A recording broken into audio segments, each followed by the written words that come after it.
Last week, I told you I'm making all the bridesmaid dresses for my brother's wedding. This week, I'm going to be showing you the design and the entire inspiration.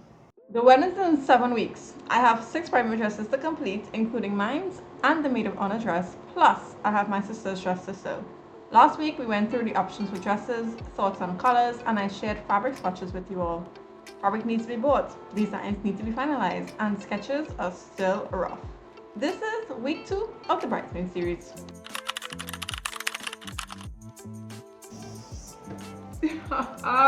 Welcome back to the channel. It's your girl Jewel. I'm the creator of Jewellz Closette, and which is a sewing and alterations business, and I'm also the founder of Chalks and Cheeks, which is my slow fashion brand, and I'm really excited to be here. Welcome to episode 2.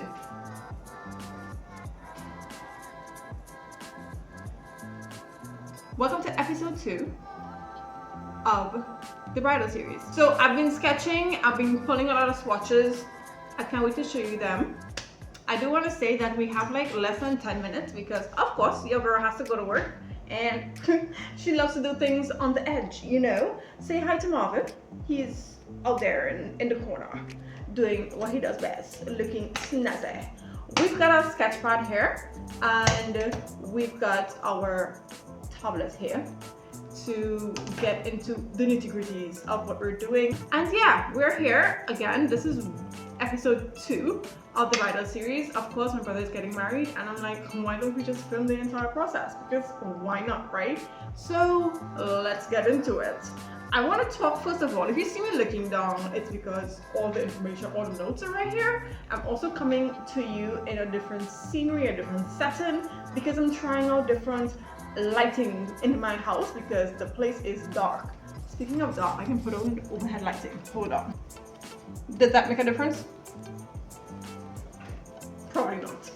Anyways, so let's talk about color scheme. So the last time I showed you guys the color scheme as to what we were thinking about, and this is what I showed you all. Now this here is actually a very silky look and color. So this is like a champagne gold sort of, and so that's the color scheme that we're going with. So all the bridesmaids are going in this champagne gold, very elegant, very sleek and beautiful. I think we even have an image of it, but it's on my phone and we're recording on the phone, so we can't even do that. I'll insert it somewhere here or here.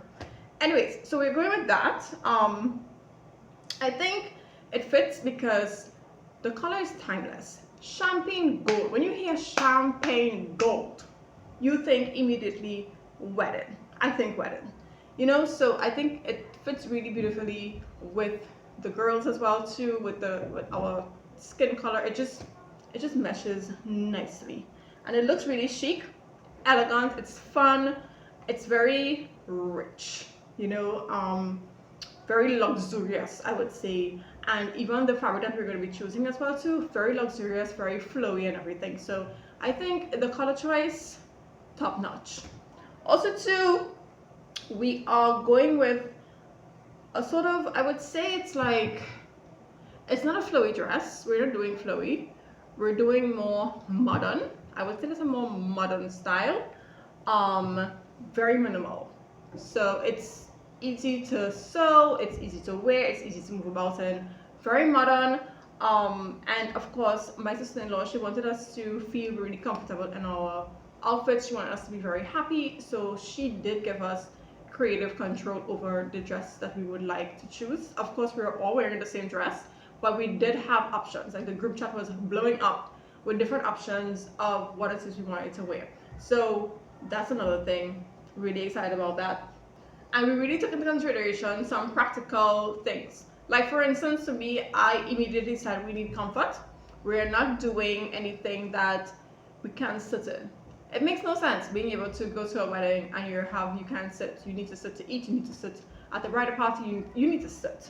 So if you can't sit in your dress because your dress is too tight, you freely burst the seams or some ridiculousness, then that ain't the dress for you. That ain't the dress for you, okay? So we wanted to make sure that it was really comfortable to wear. Nothing too tight, nothing too revealing, really comfort. Also too flattering. we want to make sure that our girls look good. So we were looking at that. We were looking through the different dress types to see what does look good on each body type. How can I go about making this dress look good on their body type? That was a whole other thing, like crazy. And also too, when it came to like dancing and stuff, because of course it's a wedding, we're going to be dancing, it's going to have music. You want to be able to move about in your dress. You don't want to trip and fall, so we don't want anything that's cumbersome and allows, you know, that tripping hazard. We didn't want anything like that. But we also too wanted you to feel really comfortable, to be able to dance and to move about. Again, not worrying that, hey, the seams are going to rip because this dress is too tight. We weren't having that. We really weren't having that.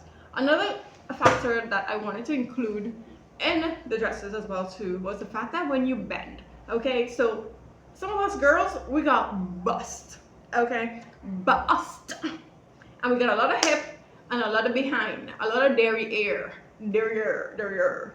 yeah. So I wanted to make sure that when it came to the front, like the neckline and everything, that if it is for any reason we do have to bend, because we probably going to have to bend a lot. We are the bridesmaids, we're going to be helping her get dressed and everything. So we want to make sure that when we bend, our bust doesn't touch the floor or doesn't say, hey, check me out, okay? We're not having that. So I didn't want, in my mind, I literally pictured my girls like just holding here while they're trying to do something. So immediately one hand is out of commission because you're out here making sure that nothing goes flying.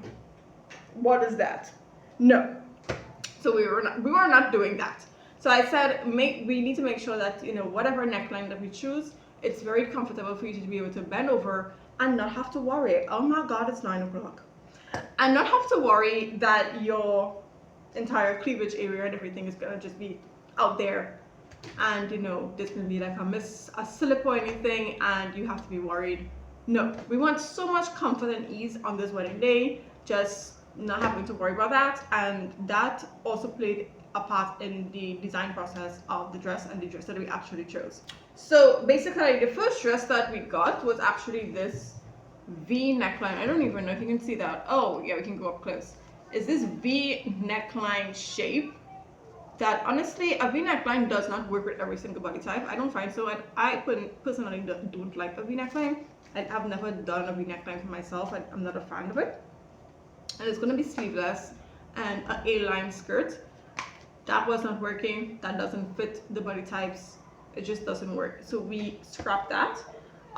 We started thinking about, since we don't want the bust flying out, we wanted support on it. So we needed a neckline that would support this, like keep this up and, you know, make sure nothing is out of place. And so basically this type of neckline here, where it supports from right under your arm straight up to your neck and goes around, it's actually what it is we decided that would be the better fit for the bridesmaids. And this actually is one of the dresses that I showed you in the last video that we were going to be, that was part of the options to choose.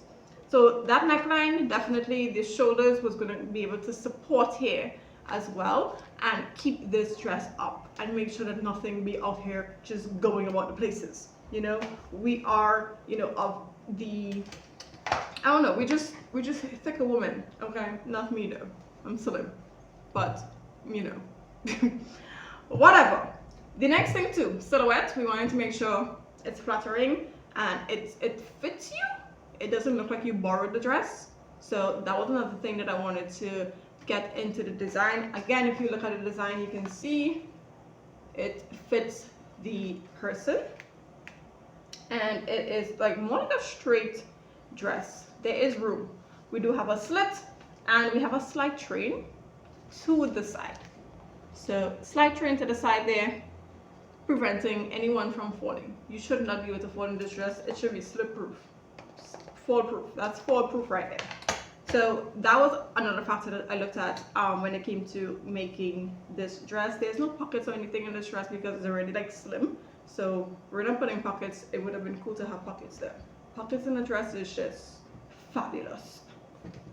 Anyways, I want them to feel elegant. I want it to feel easy breezy. Like, we didn't put so much effort into making the dress. I want it to look effortless, and that it's just like, oh my god, it just goes. So that's the idea I have in my head. With regards to fabric considerations, we had a few choices. I showed you guys that the bridal satin, the stretch satin, the crepe satin, we had I think a silk satin. We wanted to go something very affordable. Surprisingly, there is a sale currently going on in the country in one of the stores with the actual satin that we want, which is the stretch satin. So this is actually not the color that we're going with, but this is stretch satin that I've had from before. This is soft, stretchy, and beautiful. By the way, these are pillowcases. Yes, I make pillowcases. Shameless plug. Anyways, so this is stretch satin. Very good for skin and hair. And we decided, you know what, we're gonna buy this in the gold champagne color. So we're getting a very reasonable price. And because it's 6 dresses, we have to buy a good few yards, like 4.5 yards I have to buy for each person. So that's like what, 6 4, so it's like what, 48 yards. And that, people, is the result of using a brain instead of using a calculator. Because honestly, how the hell is 6 4 48? And if you watch video 3, you would realize that I went with that idea that I needed 48 yards into the fabric store, and yeah, we had an entire showdown. And I can't wait for you to watch that, so stay tuned, subscribe to the channel, like this video, because in week 3, yeah, episode 3 was even more hell because of those 48 yards. Almost about 50 yards or more of fabric that we're going to be buying for these dresses. But this is the idea. It comes with a slight sheen. The gold champagne actually looks more shiny, which gives it that very elegant silk look and feel, and of course there is stretch to it. So this is the idea, or this is what we're going with. That type of stretch satin, very soft and very feminine. So we're going fabric shopping next week. I'm very excited about it, and I can't wait. I can't wait to start making these dresses. I did actually start drafting out my dress because I think it's much easier for me to do that, and it's my body type. I would get an idea of how things should be done, so that when I start doing the girls' dresses, it will be much easier. So that's basically it. That's the design plan for the bridesmaids dresses. Next week we're doing fabric shopping. Of course, I'm going to be taking you guys along. It's going to be week 3, episode 3 of this bridal series. And if you don't want to miss out, don't forget to hit the subscribe button. Okay? Alright, that's it. I will see you guys in the next video.